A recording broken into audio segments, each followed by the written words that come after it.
قرآني نبض حياتي، قرآني طهر ذاتي، قرآني عصمة أمري، قرآني طوق نجاتي. قرآني نبض حياتي، قرآني طهر ذاتي. بسم اللہ الرحمن الرحیم. السلام علیکم ورحمۃ اللہ وبرکاتہ. ناظرین، مضامین قرآن کا خلاصہ بیان کرتے ہوئے میں ہوں آپ کے ساتھ ڈاکٹر سمیع اللہ زبیری. آج ہم پہلے پارے کا خلاصہ بیان کریں گے. ویسے تو قرآن مجید کا خلاصہ نہیں ہو سکتا، اس کی تفسیر ہو سکتی ہے، لیکن رمضان شریف میں قرآن سے ایک تعلق جوڑنے کے لیے اور مزید گہرا کرنے کے لیے ہم اس کے مضامین کا کچھ جسٹ اور خلاصہ آپ کے سامنے پیش کرتے ہیں. سب سے پہلے سورۃ الفاتحہ اوپنر. یہ سورۃ الفاتحہ جو قرآن کے برابر ہے. وَلَقَدْ آتَيْنَاكَ سَبْعًا مِّنَ الْمَثَانِي وَالْقُرْآنَ الْعَظِيمِ. اے نبی کریم صلی اللہ علیہ وسلم، ہم نے آپ کو 7 دہرائے جانے والی آیتیں اور قرآن عظیم عطا کیا جو کہ ہر نماز میں پڑھنا اس کا ضروری ہے. اور یہ شفا ہے، راقیہ ہے، اس کے اندر رقیہ ہے، اس کے اندر شفا ہے، دم ہے. اور نبی کریم صلی اللہ علیہ وسلم اپنے صحابہ کو سب سے پہلے یہی صورت سکھایا کرتے تھے کیونکہ نماز کا یہ حصہ ہے. اس صورت میں 7 آیتیں ہیں اور اس قرآن کی بھی 7 منزلیں ہیں. اور اس صورت کو اللہ نے اپنے اور بندے کے درمیان میں تقسیم کر لیا ہے. اب دیکھیں، بسم اللہ الرحمن الرحیم. الحمدللہ رب العالمین الرحمن الرحیم مالک یوم الدین ایاک نعبد. یہاں تک 3.5 آیتیں بنتی ہیں، اللہ کا ذکر ہے. آگے دیکھیں، وایاک نستعین. اب بندے کا ذکر شروع ہو گیا. بندہ اللہ تعالیٰ سے مدد مانگ رہے ہیں. اہدنا الصراط المستقیم صراط الذین انعمت علیہم غیر المغضوب علیہم ولا الضالین آمین. اب اس میں بندے کا ذکر ہے تو اللہ تعالیٰ کے نبی صلی اللہ علیہ وسلم فرمایا کہ اللہ فرماتے ہیں میں نے سورۃ الفاتحہ اپنے اور بندے کے درمیان میں اس کو تقسیم کر لیا ہے. پھر جب میرا بندہ میری تعریفیں کرنے کے بعد کہتا ہے اہدنا الصراط المستقیم تو میں اس کو سیدھا راہ دکھاتا ہوں. پھر جب کہتا ہے کہ نیک لوگوں کا راستہ، نہ کہ گمراہوں کا جو نصرانی تھے اور نہ ہی ان کا جن پہ اللہ کا غضب ہوا جو یہود تھے، تو پھر اللہ فرماتے ہیں کہ اس کو میں یہ جو ضرور دوں گا جو یہ مانگتا ہے. تو سورہ فاتحہ قرآن کی ماں ہے، ام القرآن ہے، ام الکتاب ہے. جیسے قرآن کی ایک جڑ ہے، یعنی سورت جیسے درخت کی ایک جڑ ہوتی ہے، ویسے قرآن کی بھی ایک جڑ ہے جس سے شاخیں نکلتی ہیں، وہ سورۃ الفاتحہ ہے. اس کے بعد سورۃ البقرہ جو قرآن کی سب سے بڑی سورت ہے اور پہلے پارے سے شروع ہو کر تیسرے پارے میں ختم ہوتی ہے. سورہ بقرہ آپ کو پتہ ہے کہ اس میں گائے کا قصہ ہے. قرآن کی سورتوں کے جو نام ہیں ان کا مضمون اس سورت کے اندر ہوتا ہے یا واقعہ ہوتا ہے. جیسے قصص، موسیٰ علیہ السلام کا واقعہ. اسی طرح سورہ یونس میں حضرت یونس اور ان کی قوم کا واقعہ ہے. سورہ ہود ہے، سورہ یوسف ہے، اور ایسے سورہ نمل ہے چیونٹی کے نام پہ، سورہ عنکبوت ہے مکڑی کے نام پہ. ٹھیک ہے، سورہ قریش ہے جس میں قبیلہ قریش کا ذکر ہے. فتح مکہ کا ذکر ہے سورہ نصر میں. توحید اور اخلاص کا ذکر ہے سورہ اخلاص میں، قل هو اللہ احد میں.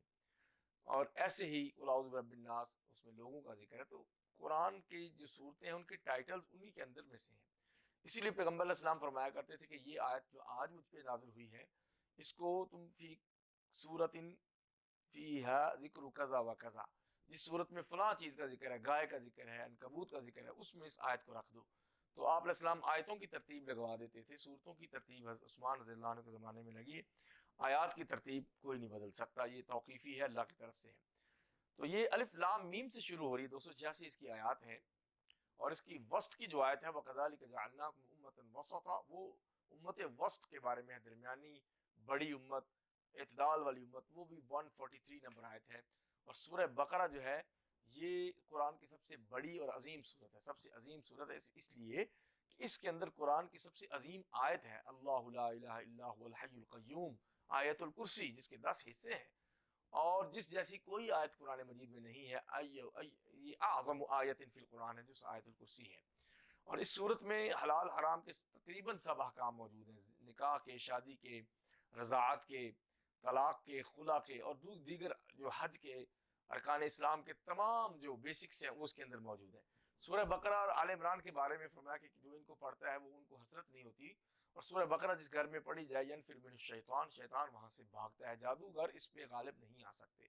اور سورہ بقرہ اور آل عمران پڑھنے والے جو محبت کرنے والے ہیں، ان سے بار بار پڑھنے والے، اکثر پڑھنے والے ہیں، ان کو قیامت کے دن یہ بدلیوں کا سایہ بن کے دھوپ میں ان کے اوپر آ جائیں گی اور یہ صورتیں ان کے اوپر بدلیاں بن جائیں گی، سایہ بن جائیں گی، یا پرندوں کی طرح غول بن کے آ جائیں گی. اسی طرح سورہ بقرہ جب شروع ہوتی ہے تو یہ الف لام میم سے ہوتی ہے، حروف مقطعات سے، جو بروکن ورڈز ہیں، حروف ہیں. اللہ عالم بمرادہا، اللہ ہی ان کی مراد جانتا ہے، کسی کو اس کے بارے میں نہیں پتا۔ یوں سمجھ لیجئے کہ دروازے ہوتے ہیں ان کو تالے لگے ہوتے ہیں، ان کی چابیاں ہوتی ہیں، ایسے ہی صورتوں کی چابیاں جو ہیں یہ حروف مقطعات ہیں۔ اور یہ بھی کہ یہ اس میں اعجاز ہے، معجزہ ہے، بلاغت ہے کہ اے قریش، اے عرب، اے لوگو، اے دنیا کے تمام کفار، تم بھی اگر عربی بولتے ہو اور عربی میں اپنا بڑا نام رکھتے ہو، یہ قرآن بھی عربی کے ان حروف سے ہم نے بنایا ہے، الف لام میم کاف ہا یا عین صاد ہا میم عین سین قاف، یہ اسی سے الف لام میم را، الف لام را قاف صاد، اس سے ہم نے بنایا، تم بھی بنا کے دکھا دو۔ تو یہ کوئی بھی اس کے جیسا نہیں بنا سکا کہ ساری دنیا کے جن اور انسان اگر جمع ہو جائیں تو قرآن جیسا کوئی ایک چیپٹر، قرآن جیسی ایک سورت نہیں بنا سکتے، اور سورہ کوثر جو سب سے چھوٹی سورت ہے ویسی بھی نہیں بنا سکتے۔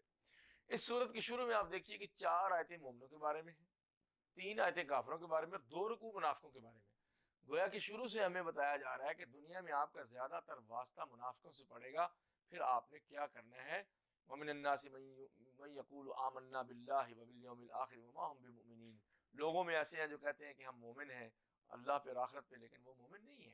يُخَادِعُونَ اللَّهَ وَالَّذِينَ آمَنُوا وَمَا يَخْدَعُونَ إِلَّا أَنفُسَهُمْ وَمَا يَشْعُرُونَ، وہ دھوکہ دیتے ہیں مومنوں کو اور اللہ کو بھی، مگر وہ خود اصل میں اپنے آپ کو دھوکہ دے رہے ہیں۔ پھر مثالیں ہیں قرآن میں امثال ہیں، امثال سے باتیں واضح ہو جاتی ہیں، مثالیں ہیں۔ پھر اس میں سب سے پہلے مثال دی گئی ہے مثلہم کمثل الذی استوقد نارا، کفار اور منافقین کی مثال اس طرح ہے جیسے کوئی آگ جلائے، اس میں جب روشنی ہوتی ہے تو کوئی بندہ چل پڑتا ہے، جب بجھ جائے تو نظر ہی کچھ نہیں آتا۔ اسی طرح منافقین ہیں، جب مسلمانوں کو کوئی اچھی مدد ملتی ہے تو ساتھ آ جاتے ہیں، اور جب کوئی مصیبت آتی ہے پیچھے ہٹ جاتے ہیں، اس لیے کہ ایمان کی روشنی ان کے پاس نہیں ہے۔ پھر اس میں لوگوں سے کہا گیا کہ اگر تم سچے ہو، لوگوں کفار، کہ اپنے معبود لے آؤ رب کے سوا، اور پھر بات کر کے دکھاؤ کہ کوئی ہم جو چیزیں پیدا کرتے ہیں تم بھی نکال کے دکھاؤ۔ پھر مچھر کا ذکر ہے کہ اللہ مچھر کی مثال بیان کرنے سے بھی شرماتا نہیں ہے، اس کی مخلوق ہے اور اس کے اندر بھی معجزہ ہے۔ پھر اسی طرح اس میں فرشتوں نے دیکھا جب آدم علیہ السلام کو پیدا کیا گیا اور اللہ نے اپنے ہاتھوں سے پیدا کیا، منہ کو ہاتھ لگایا آدم علیہ السلام کے چہرے کو، تو فرشتوں نے کہا یہ کیسی مخلوق، پہلے یہاں بڑا فساد ہوتا تھا، کوئی اور فساد نہ ہو جائے۔ اللہ نے کہا جو میں جانتا ہوں وہ تم نہیں جانتے۔ پھر اس کے فوراً بعد بنی اسرائیل کا ذکر شروع ہو جاتا ہے کہ بنی اسرائیل والے کس طریقے سے، ان کے بارے میں 125 آیت تک بات جاتی ہے کہ کس طریقے سے بنی اسرائیل والے جو ہیں وہ اپنے علماء، ان کے علماء سمیت کیسی اخلاقی گراوٹ کا اور معاشرتی برائیوں کا شکار ہو گئے تھے کہ علم کے باوجود قوم موسیٰ علیہ السلام میں سے اور ان کے بعد کے نبیوں میں بنی اسرائیل جو ہیں، علم کے باوجود وہ تورات کی اور انجیل کی آیتیں بیچ کے رزق کھایا کرتے تھے۔ اللہ نے ان کی مثال دی ہے۔ پھر فرعون کا قصہ کیا، بنی اسرائیل والوں تمہیں ان سے نجات دی تھی اور تمہارے اوپر پہاڑ مسلط کر کے پھر پیچھے کر لیا تھا، پھر کوہ طور پہ تم پہ بھر کے تجلی پڑ گئی تھی، تم سب مر گئے تھے، پھر زندہ کر دیا تھا، اتنی نعمتیں۔ پھر وادی تیہ میں، صحرا میں تمہیں 40 سال کھپنے کے بعد اللہ نے سایہ دیا، پتھر پہ عصا مارتے تھے موسیٰ علیہ السلام تو 12 چشمے پھوٹ پڑتے تھے۔ فرعون سے تمہیں نجات دی، من اور سلوا، پکا پکایا گوشت اور میٹھا تمہیں ہر صبح فجر کے وقت مل جاتا تھا۔ تم نے پھر کہا کہ ہمیں پیاز، ککڑیاں، کھیرے وغیرہ چاہیے، تم نے ادنا چیز مانگی۔ اتنی باتیں ہیں بنی اسرائیل کے بارے میں۔ پھر کہا کہ حضرت موسیٰ علیہ السلام کا وہ قصہ جب انہوں نے اپنی قوم کے ایک بندے کو دیکھا کہ قتل ہو گیا، تو اللہ نے کہا کہ ان سے کہو کہ اس کا گائے کا گوشت اس کے ساتھ لگائیں تو یہ زندہ ہو جائے گا۔ انہوں نے پھر کہا، الٹے الٹے سوال کیے، کیسی گائے ہو، کیا رنگ ہو، کس طرح کی ہو گائے، تو بہت قسم کی پھنستے چلے گئے۔ پھر وہ سونے چاندی کے برابر ان کو ایک گائے ملی تو بڑی مشکلوں سے ذبح کر دی۔ اگر اللہ کا حکم مان کے سمپلسٹی سے، بالکل سادگی سے عمل کرتے اور آرام سے اس پہ بات کو لے آتے تو عام سی گائے ذبح کرنے سے بھی مسئلہ حل ہو جانا تھا۔ مگر یہ بتایا گیا کہ موش گافیاں، علمی موش گافیاں اور خام خواہ کے گہرائیوں کے مسئلوں میں جانا، یہ بنی اسرائیلی باتیں ہیں، یہ امت محمد صلی اللہ علیہ وسلم کا شیوا نہیں ہے۔ اور پھر منافقین کی بات کہ جب یہ اپنے سرداروں سے ملتے ہیں تو کہتے ہیں ہم تمہارے ساتھ ہیں، ہم مذاق کر رہے تھے، جب مومنوں سے ملتے ہیں تو کہتے ہیں ہم تمہارے ساتھ ہیں۔ اور پھر یہود کا یہ زوم کہ لن تمسنا النار الا ایاما معدودہ، ہم اگر جہنم میں گئے بھی تو چند دن، تو اللہ نے کہا کہ میرا کوئی رشتہ دار نہیں ہے، عمل پہ فیصلے ہوں گے۔ اور ایسے ہی اس میں وہ بھی آیت ہے کہ ہم نے تم سے عہد کیا تھا کہ احسان کرو یتیموں، مسکینوں اور فقیروں اور رشتہ داروں کے ساتھ، اور کسی کو اس کے وطن سے نہ نکالنا۔ اور موسیٰ علیہ السلام کے بعد بھی ہم نے کئی پیغمبر بھیجے اور موسیٰ علیہ السلام بھی بہت سی نشانیاں لے کے آ گئے۔ پھر کہا کہ آؤ مقابلہ ہے تو پھر سن لو، اگر تم سچے ہو تو موت کی تمنا کر کے دیکھو۔ لیکن اللہ فرماتے ہیں کہ کافر مشرک کی ایک خاص بات یہ ہے کہ وہ کہتا ہے میں 1000 سال جی لوں، قرآن کہتا ہے اس کے بعد بھی پھر موت ہے وقت سے کوئی چھٹکارا نہیں ہے۔ پھر اس کے آخر میں حضرت سلیمان علیہ السلام پہ الزام کا ذکر ہے کہ یہود نے ان پہ الزام لگایا کہ یہ جادو سے اپنی حکومت چلاتے ہیں۔ اللہ نے فرمایا نہیں، وما کفر سلیمان ولکن الشیاطین کفروا یعلمون الناس السحر، سلیمان نے کفر نہیں کیا بلکہ یہ لوگوں نے کفر کیا جو لوگوں کو جادو سکھاتے تھے، جادو کفر ہے۔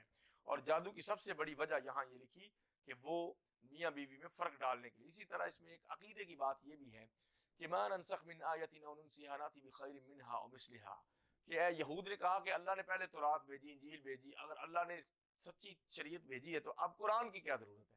قرآن کہتا ہے کہ ان کو یہ کہو کہ ہم کوئی چیز منسوخ کر دیں یا اس کو مؤخر کر دیں تو ہمارا یہ اختیار ہے۔ وَأَلَمْ تَعْلَمْ أَنَّ اللَّهَ عَلَىٰ كُلِّ شَيْءٍ قَدِيرٌ، کیا تمہیں یہ سمجھ نہیں آتی کہ اللہ ہر چیز پہ قادر ہے؟ جب یہ مانو گے تو پھر اللہ کسی شریعت کو منسوخ کرنے پہ اور اس سے اچھی شریعت محمد لے آنے پہ بھی قادر ہے، جو کہ آ گئی۔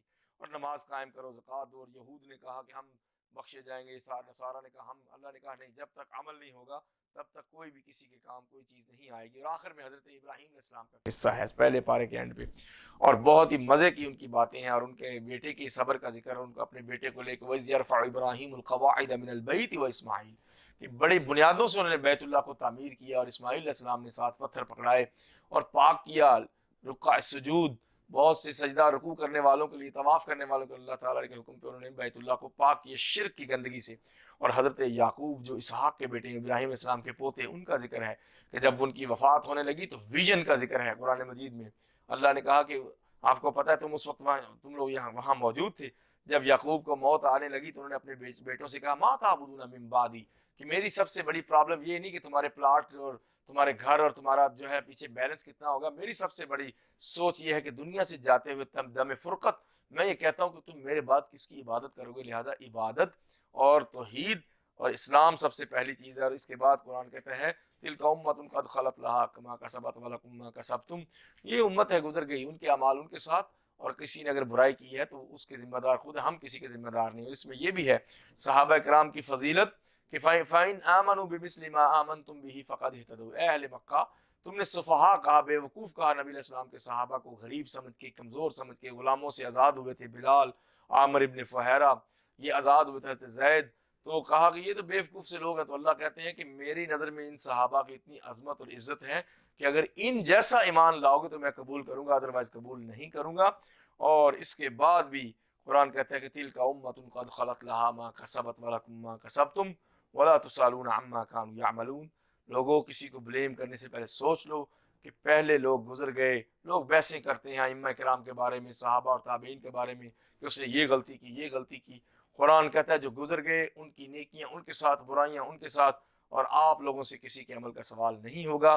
ناظرین، اگلے اس پارے کے مضامین کے خلاصے تک کے لیے اپنے ہوسٹ ڈاکٹر سمیع اللہ زبیری کو اجازت دیجیے۔ اللہ حافظ۔ قرآني نبض حياتي، قرآني طهر ذاتي۔